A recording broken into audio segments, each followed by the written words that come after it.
Hello guys, welcome back to the channel. So today we are discuss next chapter that is vitamins. तो अभी तक हम लोग बात कर रहे थे मैक्रोन्यूट्रिएंट की, तो उसमें हमने बात की थी कार्बोहाइड्रेट की, फैट्स की और प्रोटीन की। बट आज से हम स्टार्ट कर रहे हैं माइक्रोन्यूट्रिएंट। तो माइक्रोन्यूट्रिएंट के अंदर दो कंपोनेंट आते हैं, एक तो विटामिन आते हैं, दूसरे मिनरल्स। तो आज हम बात करेंगे डिटेल में विटामिन। विटामिन क्या होती है, उनके बॉडी के अंदर फंक्शन क्या होते हैं, बॉडी के अंदर उनकी नीड क्यों होती है। तो vitamin are essential organic compound. तो अभी तक हमने जितने भी कंपाउंड पढ़े, कंपोनेंट पढ़े, वो सब ऑर्गेनिक ही है, कार्बन हाइड्रोजन सबसे मिलकर बने होते हैं। तो विटामिन है वो भी ऑर्गेनिक कंपाउंड है, ठीक है ना। Vitamin are the organic compound that need in small amount. हमें इनकी जो नीड होती है वो बहुत ही कम अमाउंट में रिक्वायरमेंट होती है बॉडी को टू फंक्शन प्रॉपरली। जो विटामिन होती हैं उनकी नीड हमें स्मॉल क्वांटिटी में होती है, और उनका जो मेन फंक्शन होता है वो यही होता है कि जो अपनी बॉडी के जितनी मेटाबॉलिक रिएक्शन है, प्रोसेस चल रही, उनको नॉर्मल रेट से चलने के लिए रिस्पॉन्सिबल होती है। बाकी अभी तक हम जितने भी हमने प्रोटीन, कार्बोहाइड्रेट, फैट्स पढ़े हैं, कार्ब वगैरह, तो उनका मेन फंक्शन क्या था? मेन फंक्शन था कि बॉडी को एनर्जी प्रोवाइड कराना। बट जो विटामिन है अपनी, वो बॉडी को एनर्जी प्रोवाइड नहीं कराती है। बॉडी के जो नॉर्मल फंक्शनिंग है, मेटाबॉलिज्म है, उसको रेगुलेट करती है, उसमें हेल्प करती है। इनका एनर्जी प्रोडक्शन से कोई मतलब ज्यादा लेना देना है नहीं, एनर्जी का प्रोडक्शन नहीं करती है। तो ऑर्गेनिक कंपाउंड है, स्मॉल अमाउंट में बॉडी को नीड होती है, जो कि डाइट से चाहिए होते हैं। बॉडी इनकी सिंथेसिस नहीं करती है, तो हमें जितनी भी विटामिन है वो हमें डाइट से लेनी पड़ती है और बॉडी के नॉर्मल फंक्शन के लिए रिस्पॉन्सिबल होती है। And do not provide energy. जो विटामिन है कोई एनर्जी प्रोवाइड नहीं करती, एनर्जी का सोर्स नहीं है। जैसे कार्बोहाइड्रेट है, फैट सबसे ज्यादा एनर्जी प्रोवाइड करता है, 9 किलो कैलोरी 1 ग्राम फैट प्रोवाइड करता है। बट विटामिन का ऐसा कोई मतलब रोल नहीं है एनर्जी से रिलेटेड, तो एनर्जी का प्रोडक्शन नहीं करती है, but help in the metabolism. Body के अंदर जितनी भी रिएक्शन चल रही, मेटाबॉलिज्म का मतलब होता है रिएक्शन। तो बॉडी के अंदर जो जो रिएक्शन चल रही, और रिएक्शन को परफॉर्म कराना, उनको रेगुलेट करना, इन सब का काम कराने का जो प्रोसेस होता है वो विटामिन का होता है। तो विटामिन मेटाबॉलिज्म में हेल्प करती है, एनर्जी प्रोड्यूस नहीं करती है। And they are essential for the life and must be consumed regularly. अब विटामिन क्या है? विटामिन हमें डाइट में चाहिए, तो बॉडी को डेली बेसिस पे रिक्वायरमेंट होती है विटामिन की। अगर विटामिन की डेफिशिएंसी हो जाएगी तो बॉडी के अंदर अलग अलग डिसऑर्डर या फिर डिफेक्ट आ सकते हैं। जैसे विटामिन ए है, अगर विटामिन ए की बॉडी के अंदर डेफिशिएंसी हुई तो उससे नाइट ब्लाइंडनेस हो जाती है। और अगर विटामिन सी की डेफिशिएंसी हुई तो स्कर्वी हो सकती है। तो विटामिन की अगर डेफिशिएंसी हो रही तो बॉडी के अंदर अलग अलग कंडीशन देखने को मिल सकती हैं। तो इसीलिए जो विटामिन है वो अपने लाइफ प्रोसेस उसको सपोर्ट करती, और डेली बेसिस पे हमें इनकी कंज्यूम करने की नीड होती है। And they support to immune system. अपने इम्यून सिस्टम को बूस्टअप करती हैं, प्रमोट करती हैं और बिल्ड करती हैं। तो इम्यून सिस्टम को भी इम्प्रूव करने में हेल्प करती हैं अपनी विटामिन। और स्किन की हेल्थ का ध्यान रखती हैं। जैसे विटामिन सी है, तो विटामिन सी जितने भी सिट्रस फ्रूट होते हैं, विटामिन सी वगैरह, वो सब स्किन की हेल्थ के लिए बहुत बेनिफिशियल होते हैं। तो स्किन हेल्थ के लिए भी नेसेसरी होती है, और बॉडी के सेल फंक्शनिंग के लिए भी रिस्पॉन्सिबल होती है। And last, vitamin are the part of micro nutrient. दो तरह के न्यूट्रिएंट होते हैं, एक तो मैक्रो होते हैं, दूसरे माइक्रो होते हैं। तो विटामिन हैं जो अपने माइक्रो न्यूट्रिएंट का पार्ट है। तो माइक्रो न्यूट्रिएंट में दो ही आते हैं, एक तो विटामिन आते हैं और दूसरे आते हैं मिनरल्स, ठीक है ना। अब बात कर रहे हैं क्लासिफिकेशन ऑफ द विटामिन। तो विटामिन का क्लासिफिकेशन दो on the basis of solubility हुआ है, ठीक है ना।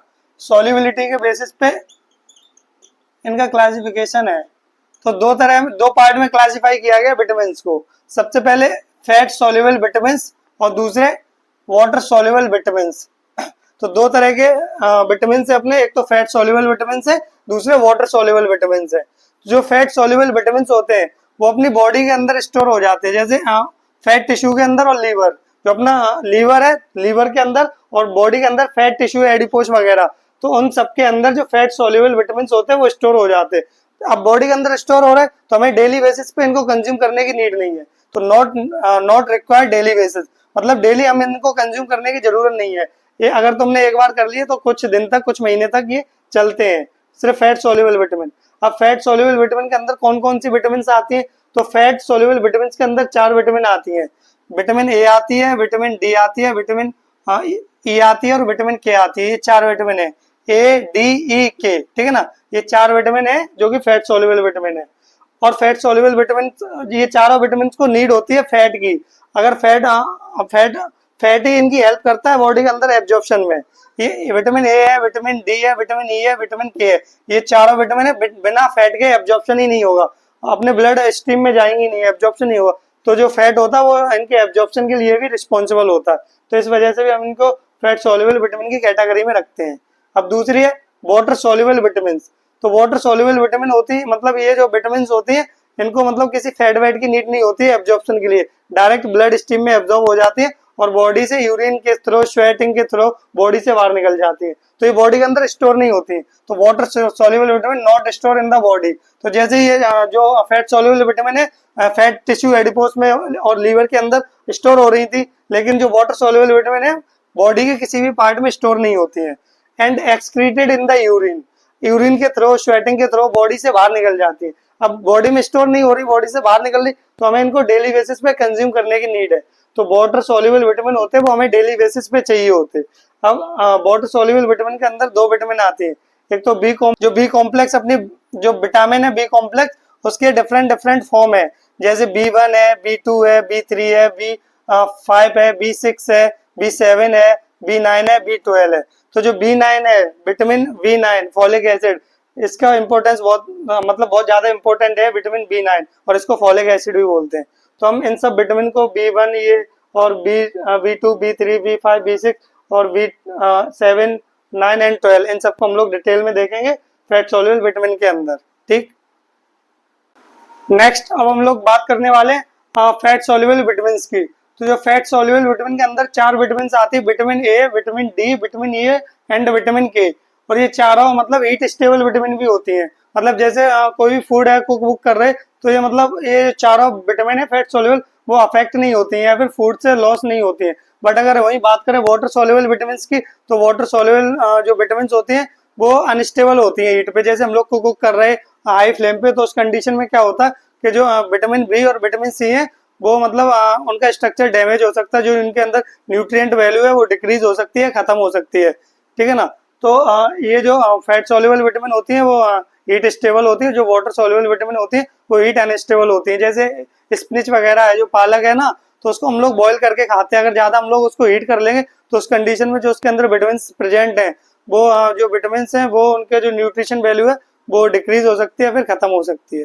तो फैट सॉल्युबल विटामिन के अंदर सबसे पहले हम लोग बात करने वाले हैं विटामिन ए की। तो जो विटामिन है वो लीवर के अंदर स्टोर रहती है लगभग 6 से 9 मंथ तक। जैसे हम लोग ने विटामिन कंज्यूम कर ली, विटामिन ए कंज्यूम की, तो विटामिन अगर जो एक्सेस अमाउंट, ट्रेस अमाउंट हमें चाहिए, तो जो भी एक्सेस अमाउंट है वो लीवर में जाके स्टोर हो जाएगा। तो हम जो अगले 2, 4, 5 महीने तक अगर हमें विटामिन ए नहीं मिल रही है, तो उस कंडीशन में लीवर से, जो लीवर के अंदर स्टोर है उससे हमारी बॉडी का काम चलता रहेगा। तो ये जो विटामिन है वो लीवर के अंदर स्टोर रहती है लगभग 6 मंथ टू 9 मंथ, 6 से 9 महीने तक स्टोर रहती है। अब बात कर रहे हैं function of the vitamin A. तो विटामिन ए क्या क्या काम करती है हमारी बॉडी के अंदर। तो जो विटामिन ए का जो मेन फंक्शन है वो है मेंटेनेंस ऑफ द विजन। तो जो पहला फंक्शन वो यही है, मेंटेनेंस ऑफ विजन। हमारे जो विजन है, आई विजन है, उसको मेंटेन करती है, स्पेशली नाइट विजन को।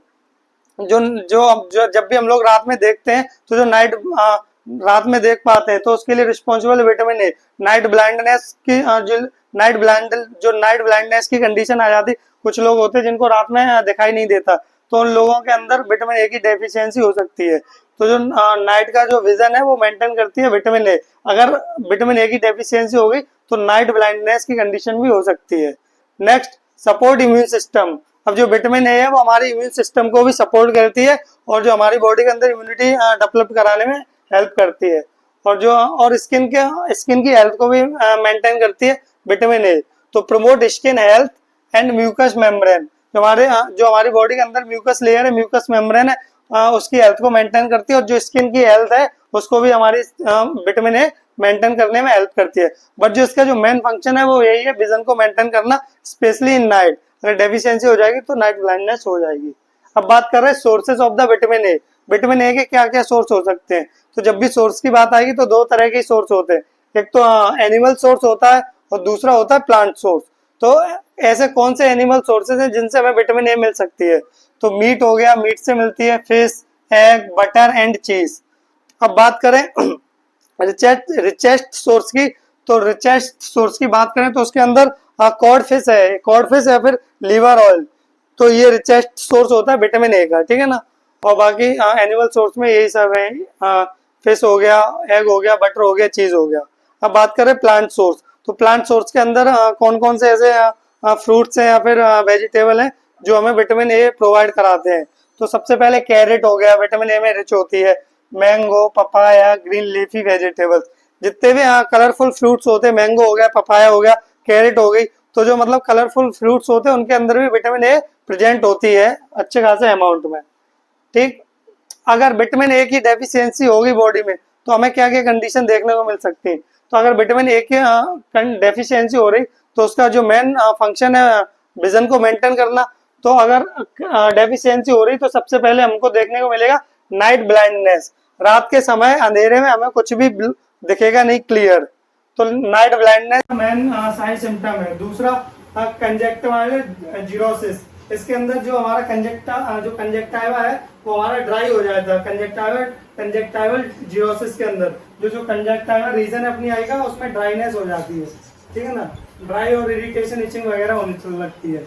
Next Bitot spot, Bitot spot क्या होता, जो हमारा कंजक्टिवल रीजन है उसके अंदर वाइट ट्रायंगुलर शेप के स्पॉट देखने को मिलता है। जो हमारा आँख का ये जो वाइट पोर्शन देख रहा इसके अंदर येलो कलर के या फिर येलो व्हाइट कलर के ट्रायंगुलर स्पॉट देखने को मिलेंगे जो हमारा व्हाइट पोर्शन दिख रहा है अंदर, तो उसी को हम लोग बोलते हैं बिटॉट स्पॉट।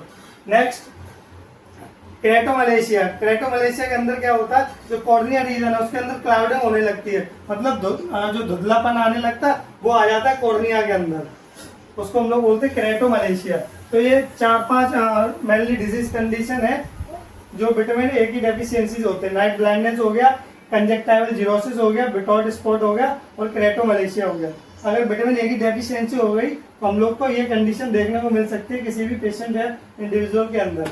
अब बात करें इसके आरडीए की, मतलब हमें कितने अमाउंट में ये चाहिए।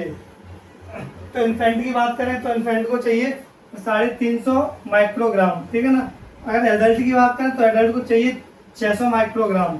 अगर प्रेग्नेंट वुमेन की बात करें तो उसको चाहिए 800 माइक्रोग्राम, और लैक्टेटिंग मदर या वुमेन की बात करें तो उसको चाहिए 950 माइक्रोग्राम, ठीक। तो ये था इसका RD of the vitamin A.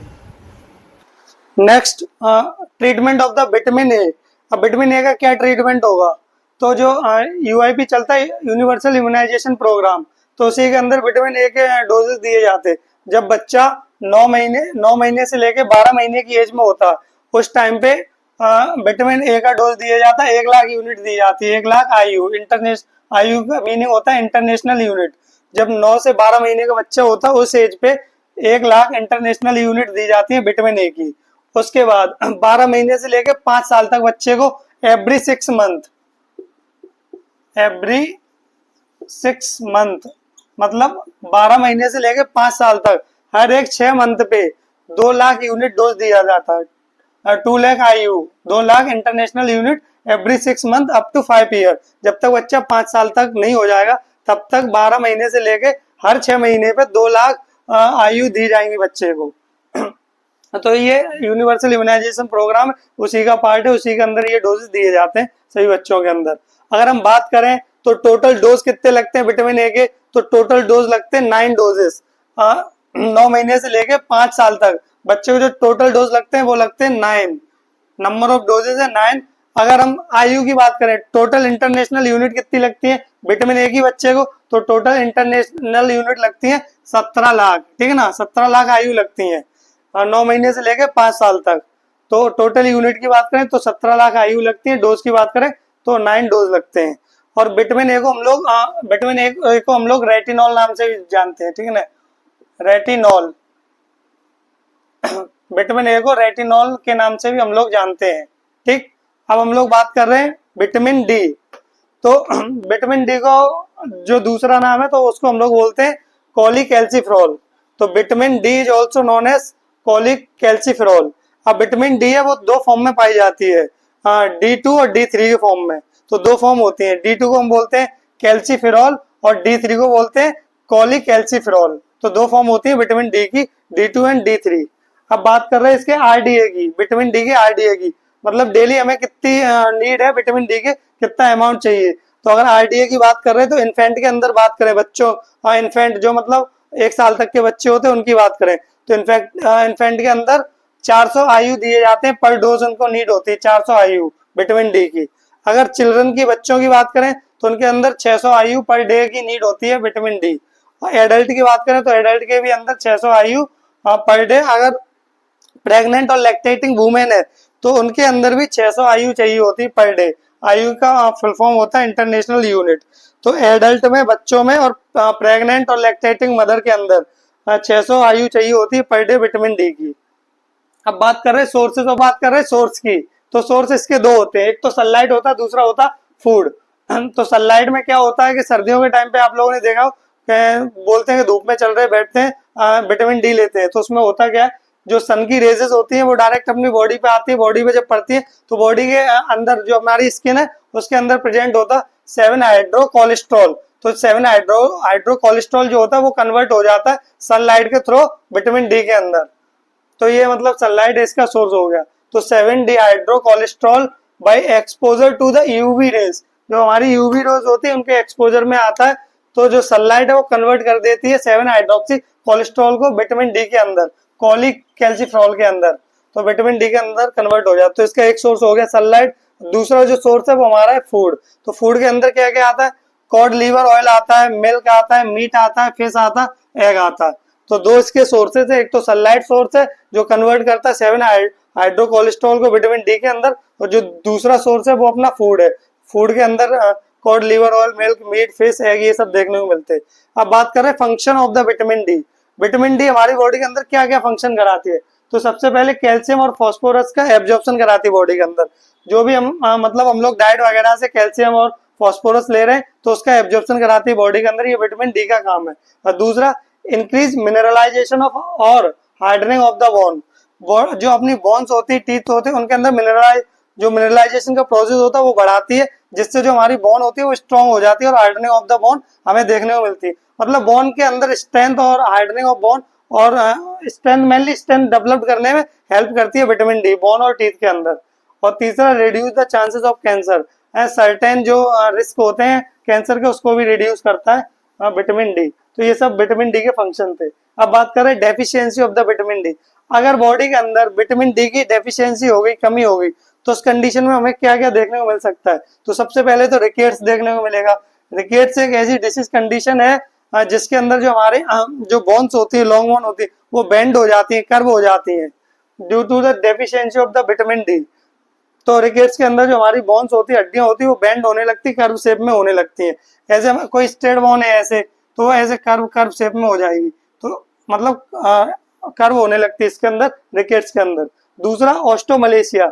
Osteomalacia के अंदर क्या होता, जो हमारी बोन है, बोन के अंदर जो बोन की डेंसिटी है वो डिक्रीज होने लगती है और बोन सॉफ्ट होने लगती है। जब बोन सॉफ्ट हो जाएगी तो जो बोन के फ्रैक्चर के चांसेस बहुत ज्यादा बढ़ जाते हैं। फ्रेजाइल कंडीशन अगर होने लगती है, बोन बहुत ज्यादा फ्रेजाइल हो जाती है, जरा सी कोई चोट वोट लग रही है, कुछ एक्सीडेंट कुछ हो रहा है तो बहुत जल्दी टूट सकती है। तो ऑस्टोमलेशिया के अंदर सॉफ्टनिंग ऑफ बोन देखने को मिलता है और इनकी बोन की जो डेंसिटी है वो भी डिक्रीज हो जाती है। और तीसरा मस्कुलर हाइपोटोनिया एंड टेटेनी की कंडीशन भी देखने को मिल सकती है। अब विटामिन डी की डेफिशिएंसी होगी तो हाइपोटोनिया जो मसल टोन है वो डिक्रीज हो सकती है और टेटेनिस की कंडीशन मतलब रैपिड स्पाज्म की कंडीशन देखने को मिल सकती है। तो इसकी डेफिशिएंसी, तीन ही डिसीज कंडीशन हमें देखने को मिल सकती है। अब बात करें इसके ट्रीटमेंट की, तो इसका ट्रीटमेंट तो ज्यादा कुछ है नहीं। मेन तो अपना एक तो सनलाइट से मिल रही, दूसरा फूड से अपनी विटामिन डी की जो डेफिशिएंसी उसको फुलफिल करो, और उसके बाद डाइट के वो इसके ट्रीटमेंट के अंदर देते हैं विटामिन डी के सप्लीमेंट, ठीक है ना, सप्लीमेंट ऑफ विटामिन डी। तो इसके ट्रीटमेंट में विटामिन डी के सप्लीमेंट देते हैं, बाकी अपनी डाइट को इम्प्रूव करना पड़ता है विटामिन डी की डेफिशिएंसी के अंदर। Next is vitamin E. Vitamin E को हम लोग टोकोफेरॉल भी बोलते हैं, ठीक, जैसे विटामिन ए को रेटिनॉल बोलते हैं वैसे विटामिन ई को टोकोफेरॉल बोलते हैं। विटामिन ई के फंक्शन की बात कर रहे हैं, तो इसका जो मेन फंक्शन है विटामिन ई का, वो मतलब नॉर्मल रिप्रोडक्शन प्रोसेस को मेंटेन करने के लिए रिस्पॉन्सिबल होता है। जो रिप्रोडक्शन का प्रोसेस है उसको मेनली उसी के लिए रिस्पॉन्सिबल होता है विटामिन ई। तो it is essential for the normal reproduction process, जो रिप्रोडक्शन प्रोसेस उसको मेंटेन करता है। नेक्स्ट, एंटीऑक्सीडेंट की तरह एक्ट करता है। एंटीऑक्सीडेंट प्रॉपर्टी होती है जो भी फ्री रेडिकल होते हैं, स्किन को हार्म करते, डैमेज करते, उनके अगेंस्ट एंटीऑक्सीडेंट की तरह एक्ट करता और अपनी स्किन को प्रोटेक्ट करता, स्किन के लिए हेल्पफुल और यूजफुल होता है और स्किन और आई की हेल्थ को मेंटेन करके रखता है। ये कुछ फंक्शन है अपने विटामिन ई के। अब बात करें आरडीए की। आरडीए की बात करें तो जो इन्फेंट है, उन इन्फेंट को चाहिए होता 4 से लेके 5 mg per day vitamin E. अगर एडल्ट की बात करें तो एडल्ट को रिक्वायरमेंट होती है 15 mg पर डे, मतलब एक दिन में 15 mg चाहिए विटामिन ई एडल्ट के लिए। अब बात कर रहे हैं sources of the vitamin E. तो विटामिन ई के क्या क्या सोर्सेज हो सकते हैं? तो विटामिन ई हमें बटर से मिल सकता है, एग यॉक से मिल सकता है, वेजिटेबल ऑयल्स, वेजिटेबल ऑयल में सनफ्लावर ऑयल आता है उससे मिल सकता है, नट्स से मिल सकता है, आलमंड से मिल सकता है और सनफ्लावर सीड से भी मिलता है और सनफ्लावर के ऑयल से भी मिलता है और ग्रीन लीफी वेजिटेबल से भी मिलता है हमें विटामिन ई। ठीक है, अब उसके हम लोग बात कर रहे हैं deficiency of the vitamin E. अब विटामिन ई की डेफिशिएंसी हो जाएगी तो क्या क्या कंडीशन देखने को मिल सकती है? सबसे पहले तो जो मसल वीकनेस देखने को मिलेगी और न्यूरोलॉजिकल प्रॉब्लम जैसे डिमेंशिया हो गया, अल्जाइमर हो गया, तो न्यूरोलॉजिकल प्रॉब्लम हमें देखने को मिल सकती है विटामिन ई की डेफिशिएंसी से। और वॉकिंग डिफिकल्टी भी हो सकता है, चलने फिरने में दिक्कत होगी पेशेंट को, जो भी मतलब जिसको भी विटामिन ई की डेफिशिएंसी होगी उसको वॉकिंग डिफिकल्टी फेस करनी पड़ सकती है। और विजन में भी प्रॉब्लम हो सकती है, मतलब क्लियर विजन ना हो, ब्लड विजन हो जाए, ये सब कंडीशन भी हो सकती है। और लास्ट में ये इम्यून सिस्टम है अपना, उसको भी वीक करते हैं, इम्यूनिटी को भी डिक्रीज करते हैं। ये था अपना विटामिन ई। अब बात विटामिन ई कंप्लीट हो गया, छोटा टॉपिक था। अब बात कर रहे हैं विटामिन के की। तो विटामिन के का मेन फंक्शन होता है ब्लड को क्लॉटिंग कराना। कहीं पे भी इंजरी वगैरह हो जाए, ट्रॉमा की कंडीशन अराइज हो रहा है, उस कंडीशन में ब्लीडिंग हो रही कंटिन्यू, तो ब्लीडिंग को स्टॉप करने का काम और क्लॉट फॉर्मेशन करने का काम विटामिन के का होता है। तो विटामिन के मेनली 2 फॉर्म में एग्जिस्ट करती है, विटामिन K1 और विटामिन K2 के फॉर्म में। K1 को हम लोग बोलते हैं फाइलोक्यूनिन, ठीक है ना, फाइलोक्यूनिन बोलते हैं K1 को, K2 और जो K2 है उसको बोलते हैं मीनाक्यूनिन। तो K1 और K2 दो फॉर्म में एग्जिस्ट करती है विटामिन के। और जो विटामिन के वो स्टोर होती है लीवर के अंदर। जैसे जो विटामिन ए वो 6 से 9 महीने तक स्टोर रह सकती है लीवर के अंदर, वैसे ही विटामिन के भी स्टोर रहती है लीवर के अंदर। अब बात करें आरडीए ऑफ द विटामिन के। आरडीए की बात करें तो एडल्ट के अंदर 90 से 120 माइक्रोग्राम पर डे रिक्वायरमेंट होती है विटामिन के की एडल्ट के लिए। फिर बात कर रहे हैं next sources of the vitamin के। तो दो तरह की विटामिन है, K1 और K2। तो विटामिन K1 हमें मिलती है मेनली ग्रीन लीफी वेजिटेबल से, जो भी हरी भरी सब्जियां होती हैं, जो पत्तेदार हरी भरी सब्जियां होती है उनसे हमें मिलती है विटामिन K1, ठीक है ना। और विटामिन K2 है वो हमें मिलती है एनिमल सोर्स से। एनिमल सोर्स में जैसे चीज हो गया, बटर हो गया, एग यॉक हो गया, चिकन हो गया एंड बीफ हो गया, ये सब एनिमल सोर्स है, ऐसे एनिमल सोर्स है जो हमें विटामिन K2 प्रोवाइड करते हैं। फिर बात करें फंक्शन ऑफ द विटामिन के। तो इसका मेन फंक्शन वही होता है ब्लड क्लॉटिंग कराना। कहीं पे भी कोई एक्सीडेंट हो गया, ट्रॉमा हो गया, इंजरी कंडीशन कंटिन्यूस ब्लीडिंग हो रही है तो उस ब्लीडिंग को प्रिवेंट करना, स्टॉप करना, यही काम है विटामिन के का। नेक्स्ट, अब मतलब जो अपना क्लॉटिंग मैकेनिज्म होता है उसके अंदर 13 क्लॉटिंग फैक्टर होते हैं, मतलब 13 क्लॉटिंग फैक्टर होते हैं। तो उन 13 में से कुछ ऐसे क्लॉटिंग फैक्टर है जो प्रोड्यूस करता है विटामिन के। अब कौन कौन से वो क्लॉटिंग फैक्टर है जो विटामिन के प्रोड्यूस करता है? तो सेकंड वाला हो गया, 7th वाला हो गया, 9th वाला हो गया, 10th वाला। ये 4 ऐसे क्लॉटिंग फैक्टर हैं जो प्रोड्यूस करता है विटामिन के। ठीक, अब फंक्शन हो गए। अब नेक्स्ट बात कर रहे हैं डेफिशिएंसी। अब विटामिन ई की डेफिशिएंसी होगी, तो विटामिन ई की डेफिशिएंसी होगी जो क्लॉटिंग मैकेनिज्म है, ब्लड क्लॉटिंग का प्रोसेस है वो मतलब रिड्यूस हो जाएगा या डिक्रीज हो जाएगा या खत्म हो जाएगा। तो उस कंडीशन में पेशेंट को कहीं पे भी इंजरी वगैरह हो रही, तो इंजरी होगी तो जो ब्लीडिंग हो रही है वो स्टॉप नहीं होगी, तो कंटिन्यूस ब्लीडिंग चलती रहेगी। तो कंटिन्यूस ब्लीडिंग वो कॉज हो सकता, वो मतलब मेजर कॉज बन सकता है डेथ का। तो जो विटामिन के की डेफिशिएंसी से ब्लीडिंग प्रिवेंट नहीं होगी तो डेथ हो सकती है। फिर उसके बाद करें ट्रीटमेंट ऑफ द विटामिन के। तो ट्रीटमेंट में क्या क्या हम लोग दे सकते हैं? तो ट्रीटमेंट से सबसे पहले तो विटामिन के सप्लीमेंट देते हैं, ठीक, विटामिन के सप्लीमेंट। और दूसरा देते हैं विटामिन के इंजेक्शंस, ठीक है ना। विटामिन के इंजेक्शन देते हैं IM रूट से, इंट्रामस्कुलर मसल्स में लगाते हैं, ठीक है ना। अब जब भी कोई न्यूबॉर्न बेबी की डिलीवरी हो रही है, बच्चे की बर्थ हो रही है, तो जो बच्चा होता है उसके अंदर जो विटामिन के का लेवल होता है उसकी बॉडी के अंदर, तो उसकी बॉडी के अंदर विटामिन के का लेवल बहुत ज्यादा लो होता है। तो उस कंडीशन में बच्चे को विटामिन K1 का इंजेक्शन दिया जाता है क्योंकि ब्लीडिंग को प्रिवेंट करने के लिए बच्चे के अंदर कभी इंटरनल ब्लीडिंग के भी चांस रहते हैं, तो उस इंटरनल ब्लीडिंग वगैरह को रोकने के लिए हम लोग विटामिन K का इंजेक्शन देते हैं क्योंकि उसकी बॉडी के अंदर सफिशिएंट अमाउंट में विटामिन K प्रेजेंट नहीं होता है। तो आज के लेक्चर में हमने कवर किए हैं फैट सोल्यूबल विटामिन। अब जो कल का नेक्स्ट लेक्चर होगा उसमें हम लोग कवर करेंगे water soluble vitamin. Thank you.